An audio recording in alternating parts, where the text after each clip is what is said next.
Fam, let's get to the novella of the week, please. Can we please talk about that? Because I can't. This is something that just blows my mind. So. Right. So let's distractions. Right. We have the Kyle Rittenhouse trial, and then we have this. We have AOC's melodramatic, just gigantic telenovela performance that she had on Congress because a Republican named Gosar tweeted out a video, an ad of. It wasn't just about her. In fact, if you don't watch the video closely, which we're going to watch the video, you would miss it.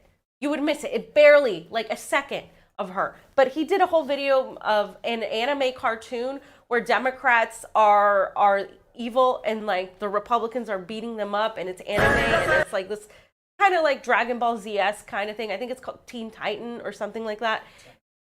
Attack on Titan. Come on, fam, get it right. Yeah. Glory Jones would be pissed. Glory Jones would be pissed. I'm sorry I let you down, Glory. I'm very ashamed of myself.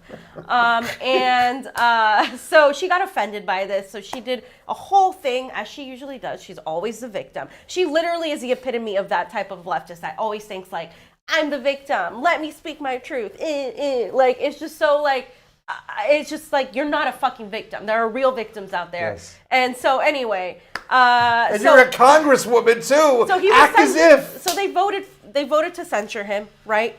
And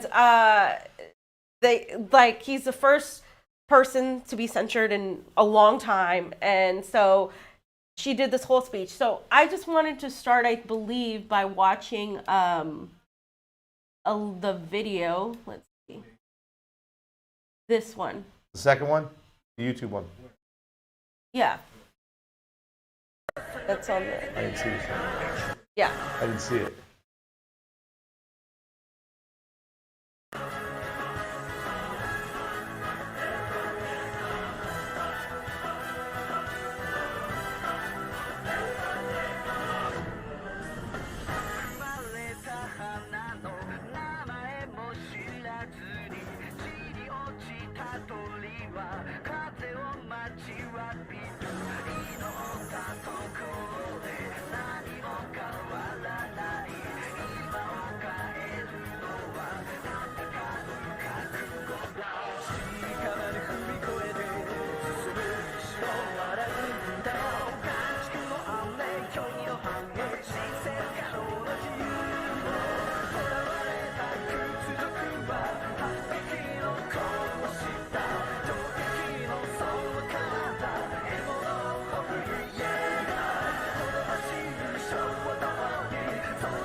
That was it? That was it. That was it. If you didn't blink, if you blinked, you missed it. Wait, that was it? Yeah. So this is what she's crying about. That's what she's crying about. So the worst part of this, as Jonny just said, is that they're doing the whole anti-immigrant bullshit right now, right? Like, again, Republicans, if you're going to do the whole anti-immigrant bullshit, tackle imperialism. That's because that's the only reason people are coming over. Yeah. Literally. Our fucking interventionism. So if you're not going to talk against our interventionism, I don't want to see your anti-immigrant bullshit because it's all on us. Okay, it's all on our meddling. Look what we're trying to do to Nicaragua. Look what we did to Honduras. We literally do, especially in Central America, And then we sanction countries in Venezuela who are trying to hold off against the U.S. interventionism, and then the people get tired, they blame the person in power, and they leave. And that's why you have massive influx of all these people in many countries, especially in the United States, Mexico, etc. So, by the way, I just want to say 76 or 78, I can't remember which one, but it's definitely either one of those bases, U.S. bases in Central and South America. Just so you know out there, ladies and gentlemen, why are those bases there? Okay? Why are they there? All you patriots who want a wall and say, this is awful that people are coming over here, well, pull back all the bases. Get rid of all the bases. You won't need a wall because they wouldn't be flocking here because we destabilized their country so we can rape their resources, put in the IMF, and make sure that socialism doesn't work because we can't let Americans seeing that education and free healthcare are a good thing for their citizens. Right. No, we got to spend money on the military. If you don't like socialism, fine. Let other countries do what they want with their exactly. government. Like, okay. Ridiculous. So none of that was discussed, though, because it all became centered around the trauma that AOC endured because of this, for the blip that he did it. Now, do I think it's unprofessional? Absolutely. I think it's dumb. I think he shouldn't have done that. Okay. Do we have to waste a whole, like, look at how much time we wasted. So let's watch. They should have made their own video coming back at them, fam. That's what you should do. Just make your own video against them. Let's watch the first video right here, where Aaron Rupar says, what I believe, AOC said, what I believe is unprecedented is for a member of House leadership of either party to be unable to condemn incitement of violence against a member of this body. What is so hard about saying that this is wrong? Okay, so let's hear what I've been serving in this body just under 3 years. In that 3 years, enormous amount has happened. But in response to the Republican leader's remarks when he says that this action is unprecedented, what I believe is unprecedented is for a member of House leadership of either party to be unable to condemn incitement of violence against a member of this body. It is sad. It is a sad day in which a member who leads a political party in the United States of America cannot bring themselves to say that issuing a depiction of murdering a member of Congress is wrong, and instead decides to venture off into a tangent about gas prices and inflation. What is so hard? What is so hard about saying that this is wrong? This is not about me. This is not about Representative Gosar, but this is about what we are willing to accept. Are you willing to accept sanctions on Nicaragua that are going to actually kill thousands of people and whatnot? Are you okay with that? That we're still sanctioning Venezuela, Cuba, and the global South? No, okay, yeah, right. She didn't vote for it, you know what I'm saying? But she didn't say there wasn't a tweet. There wasn't a moment on the floor for this because of an anime freaking video. Are you serious? Are you serious? I would laugh and I'd be like, you're ridiculous. Like, you're hilarious. This is hilarious. Like, I just think it's like, come on. You're a member of Congress. You have people whose lives are riding on what you do, and you're hyper-focusing on this bullshit? Yeah. I mean, if we're talking about distractions, this whole melodrama, and then I think she continued. This one right here. Yeah, she said on the one below it, Jonny. Nihilism. That, nihilism among Republicans. And she makes this, once again, what I want to point out about this is she makes it about Democrats being the good guys and Republicans being the bad guys, when we all know that there are two wings on the same bird, okay? Yeah. And, like, she's there to make you feel like it's a Republican thing, that they're so just mean and evil. When we talk about who voted to sanction Nicaragua, Rokfin was leading the charge. He was leading the charge on these statements. I mean, you gotta, like, you gotta stop and think, like, if you're talking about killing people and racism and all this stuff, like, our foreign policy is some of the most racist things you can do. Yeah. And these people pat themselves on the back, the members of the Progressive Caucus, like Rokfin, as if being progressive matters in labels when their actions say otherwise. So it's really... Yeah. And the colored peacock with the mask behind over her left shoulder there has been one of the worst Russiagators, anti-Venezuelan legislators in this body of Congress here. A Democrat, right? Because she's who? What is she doing?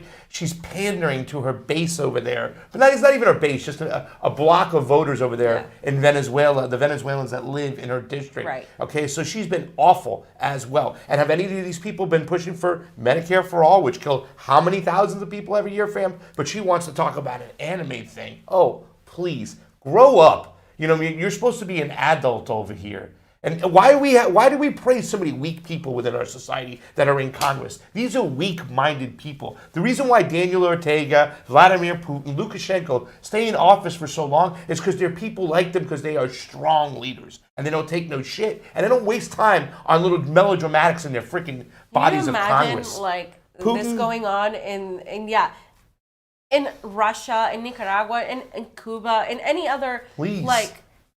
Major country. I have a hard time imagining this going on even in like the UK or something. I mean, this is a joke. We are a joke of a country. Yep. Like, and the reason we're a joke is because we have people like this in power. Yeah. And people like you praising them. Not our audience. Not our audience. You know who we're talking to out there. You know, the ones who say, I see you. No, I see you. Yeah, let's play this video. Not just the Republican leader, but I have seen other members of this party advance the argument, including Representative Gosar himself, the illusion that this was just a joke. That what we say and what we do does not matter so long as we claim a lack of meaning. Now, this nihilism runs deep, and it conveys and betrays a certain contempt for the meaning and importance of our work here. That what we do, so long as we claim that it is a joke, doesn't matter. That what we say here doesn't matter. That our actions every day as elected leaders in the United States of America doesn't matter.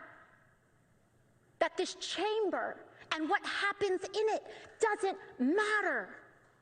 And I am here to rise to say that it does. Our work here matters. Our example matters. There is meaning in our service. And as leaders in this country, when we incite violence with depictions against our colleagues, that trickles down into violence in this country. And that is where we must draw the line, independent of party, identity, or belief. Yeah, so there is where she pivots, right? You guys notice that? Because she's doing this whole theatrics. I mean, she's an actress now. You can tell it's really bad acting. You know, she's doing her thing.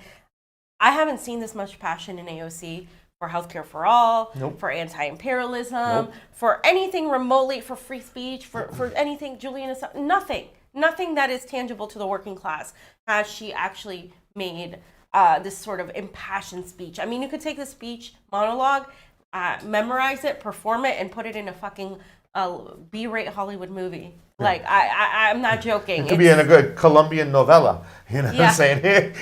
The ones that are way over the top. But notice how she pivots to inciting violence, right? Using, once again, that rhetoric stemming from January 6th, where people were, you know, the insurrectionists, and they did this, and you almost had me killed, you know, to where, you know, on Twitter, where she said the tweets that she was getting were violence, to the moment where she sent out that email where she was saying, you need to go and demand those people be taken off Twitter who are, you know, talking violent things about me. Notice how she's once again asking for the censoring of people, one.